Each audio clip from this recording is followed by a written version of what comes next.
నమస్తే, welcome to Leo. మనతో ఉన్నారు పొలిటికల్ అనలిస్ట్ అప్సన్ రాజ్ గారు. సార్ నమస్తే. నమస్తే. నారా లోకేష్ గారు యువగలం పాదయాత్ర టైంలో రెడ్ బుక్ అని చెప్పి తీసుకొచ్చారు. రాజ్యాంగానికి ఎవరు విరుద్ధంగా చేసినా అది అధికారులు కావచ్చు, రాజకీయ నేతలు కావచ్చు, ఇంకెవరైనా సరే ఖచ్చితంగా పేరుంటుందని చెప్పి నిన్న వచ్చినటువంటి ప్రస్తావనలో జగన్మోహన్ రెడ్డి పేరుంటుందా లేదా అన్న ప్రస్తావన వచ్చింది. ఒకవేళ రెడ్ బుక్లో జగన్మోహన్ రెడ్డి పేరు వస్తే ఏ అంశంలో రావచ్చు, ఎన్నిసార్లు రావచ్చు అంటే ఏం చెప్తారు? ఇప్పుడు వాస్తవంగా రాజ్యాంగం మీద ప్రమాణ స్వీకారం చేసి ముఖ్యమంత్రిగా పదవి బాధ్యతలు చేపట్టే ఎవరైనా సరే వాళ్ళు ప్రమాణ స్వీకార క్రమంలో వాళ్ళు చేసే ప్రమాణం ఏంటి? భయము, పక్షపాతము, రాగద్వేషాలకు అతీతంగా పరిపాలన చేస్తామని చెప్పని ప్రమాణ స్వీకారం చేస్తారు.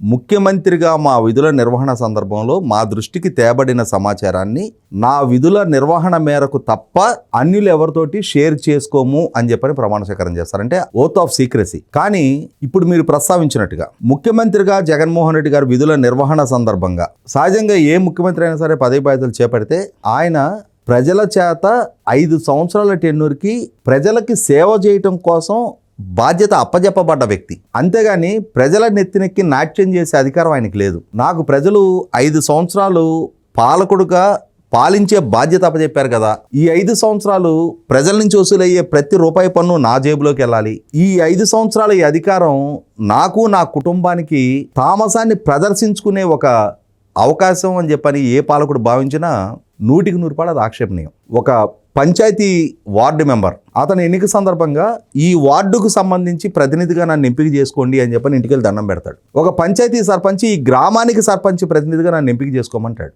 ఒక శాసనసభ్యుడు ఈ నియోజకవర్గ పరిధికి ప్రజాప్రతినిధిగా నన్ను ఎంపిక చేసుకోమంటాడు. ప్రజల దగ్గరికి వెళ్ళి ఇంటికెళ్ళి చేతులు జోడించి నాకు అవకాశం ఇవ్వండి అని అర్థిస్తే ప్రజలు దయదలిచి ఇచ్చే అధికారం అది.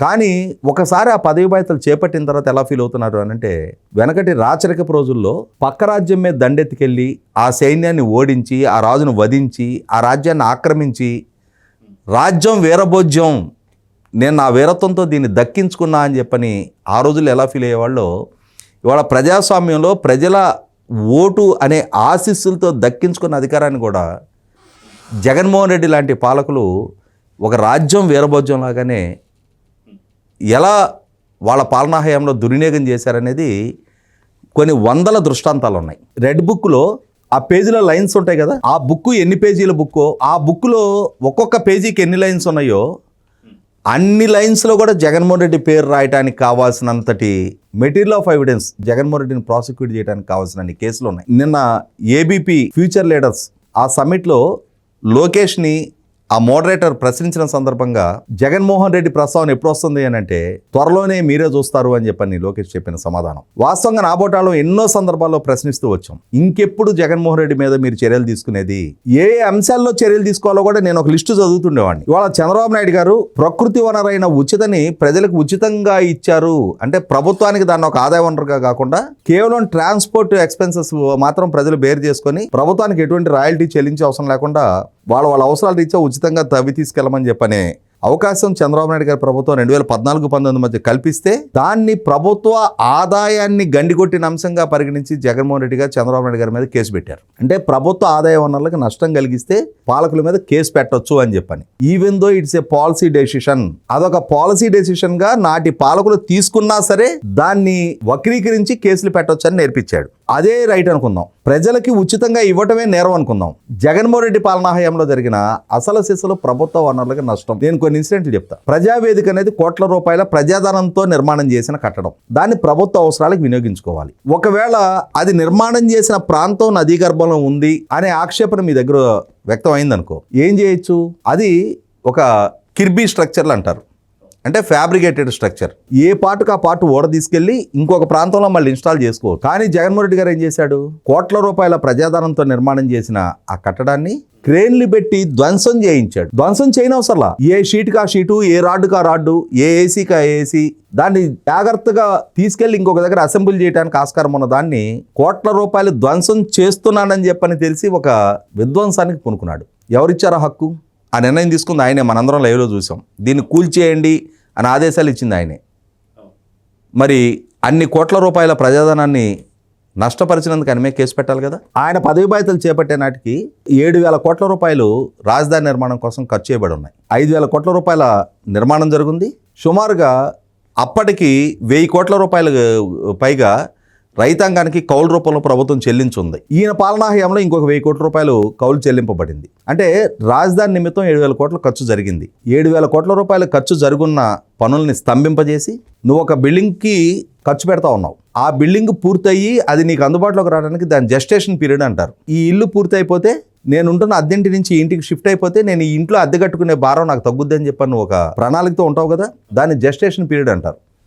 ఒక ఇండస్ట్రీ సెటప్ చేయబోతా ఉన్నావు, ఒక ప్రాజెక్ట్ నిర్మాణం చేస్తూ ఉన్నావు. ఆ ప్రాజెక్ట్ ఎన్నాళ్ళలో పూర్తవుతుంది? ఆ ప్రాజెక్టు పూర్తయితే ఇప్పుడు నేను పెట్టుబడి పెడుతున్న ఈ ఖర్చు, దీని ఫలాలు అందుబాటులోకి రావడానికి ఎన్నాళ్ళు టైం పట్టుద్ది?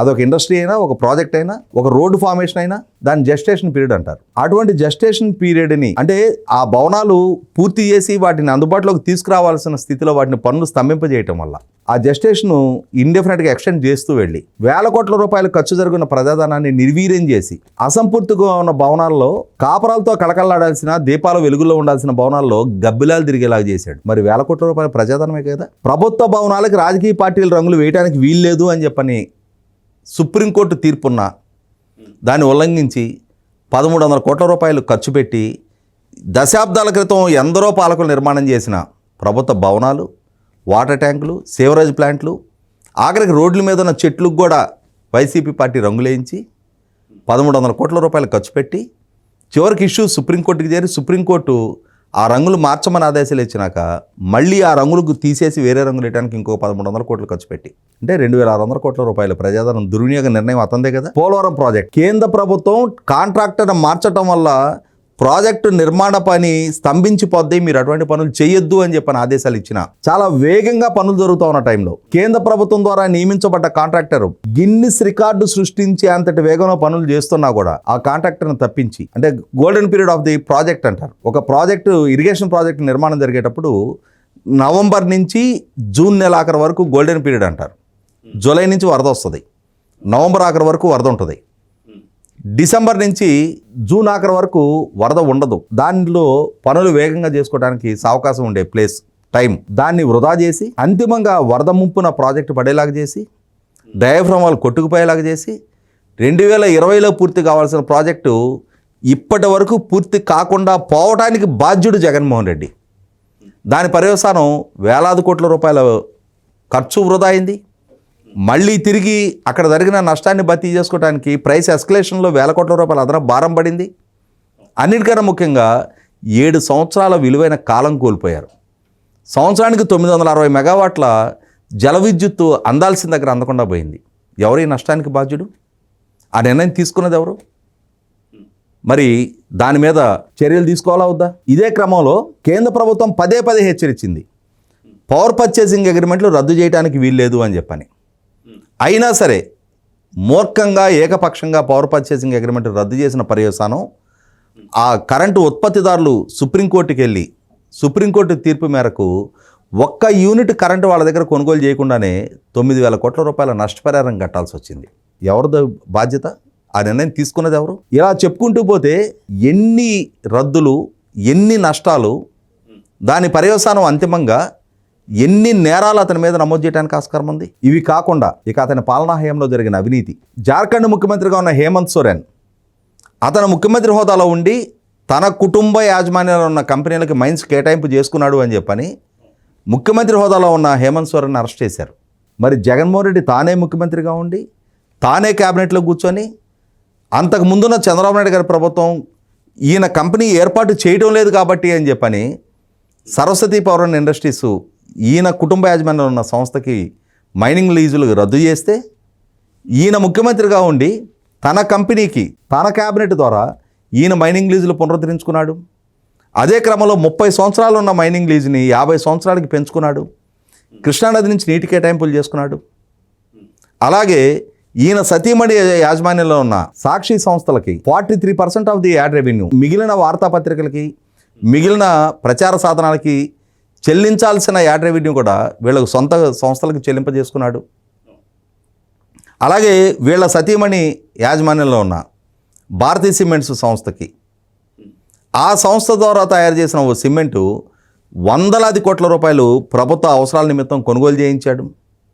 అంటే ఇన్ని ఉల్లంఘనలకు పాల్పడ్డ నేపథ్యంలో ఇట్లా చెప్పుకుంటూ పోతే ఒక 100 కేసులు ఆయన మీద నమోదు చేయడానికి ఆస్కారం ఉంది. ఇవాళ పాలకుడుగా ఆయన తీసుకున్న నిర్ణయాల పర్యవసానం, ఆయన పాలనాహయంలో జరిగిన తప్పులు, అవినీతి, అరాచకాలు, ఆక్రమణలు, అన్నిటికన్నా ముఖ్యంగా 2023 నవంబర్ నెలలో ఆయన ప్రభుత్వం తీసుకొచ్చిన 596 జీవో, అసైన్మెంట్ భూ యజమానులకి 20 సంవత్సరాల కాలపరిమితి తర్వాత వాళ్ళకి ఒక ఫ్రీ హోల్డ్ సర్టిఫికేట్ ఇష్యూ చేస్తే వాళ్ళ ఆ భూముల్ని అమ్ముకునే హక్కు వాళ్ళకి కల్పిస్తూ ఒక జీవో తీసుకొస్తే, ఆ జీవో తీసుకురావడానికి ముందుగానే ఇన్సైడర్ ట్రేడింగ్ ద్వారా వీళ్ళ నాయకులు వేలాది ఎకరాల అన్యాక్రాంతం చేసుకున్న తీరు, ఆ జీవో 6 నెలలు వీళ్ళ పాలనాహయంలో ఆ జీవోను అడ్డుపెట్టుకొని 13.5 లక్షల ఎకరాలకి ఫ్రీ హోల్డ్ సర్టిఫికెట్లు ఇప్పించుకుంటే, నేడు ఎన్డీఏ కూటమి ప్రభుత్వం జరిపిన విచారణలో 8,800 ఎకరాలు ఇర్రెగ్యులర్గా రిజిస్ట్రేషన్స్ జరిగాయని చెప్పిన ఆల్రెడీ ఇప్పటికే నిర్ధారణ అయిన నేపథ్యంలో పాలకుడిగా ఈయన తీసుకొచ్చిన జీవో, ఈయన పాలనాహయంలో, ఈయన ప్రభుత్వ ఆధ్వర్యంలో ఇన్ని లక్షల ఎకరాలు ఇర్రెగ్యులర్ జీవోలు ఇష్యూ చేయబడ్డాయి అని అంటే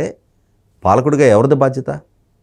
కాబట్టి ఇలా జగన్మోహన్ రెడ్డి పేరే కనుక కేసుల్లో ఇన్వాల్వ్ చేయాలి అనుకుంటే వందలాది కేసులు అతని మీద నమోదు చేయడానికి ఆస్కారం ఉంది. జీవితకాలం ఆయన కోర్టుల చుట్టూ, జైళ్ళ చుట్టూ తిరిగినా కూడా సరిపోనంతటి స్థాయి అవినీతి, వ్యవస్థల విధ్వంసం, వ్యవస్థల ఉల్లంఘనకి ఆయన పాల్పడ్డాడు అనేది చాలా స్పష్టంగా నిర్ధారణ అవుతూ ఉంది. కాబట్టి మరి నారా లోకేష్ గారు, చంద్రబాబు నాయుడు గారు, పవన్ కళ్యాణ్ గారి నాయకత్వంలోని ఎన్డీఏ కూటమి ప్రభుత్వం ఏ రోజు కన్ను తెరిచి జగన్మోహన్ రెడ్డి పాలనాహయంలో జరిగిన ఇర్రెగ్యులారిటీస్ మీద విచారణ జరుపుతారా, ఎప్పుడు కేసులు నమోదు చేస్తారు, ఎప్పుడు జగన్మోహన్ రెడ్డిని లైబుల్ చేస్తారనేది 5 కోట్ల మంది ప్రజలు ఎదురు చూస్తూ ఉన్నారు.